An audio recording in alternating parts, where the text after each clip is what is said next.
ఘనహీనమైన నన్ను నీవు ధనునిగా నిలబెట్టినావే. ఏమీ లేని నాకు నీవు అన్నీ నీవై నడిపించుచున్నావు.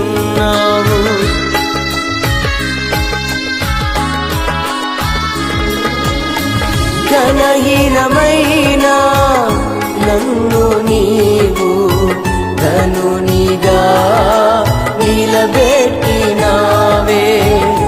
ఏమీ లేని నాకు నీవు అన్నీ నీవై నడిపించుచున్నావు. నీవే ఆశ్రయము యేసయ్యా,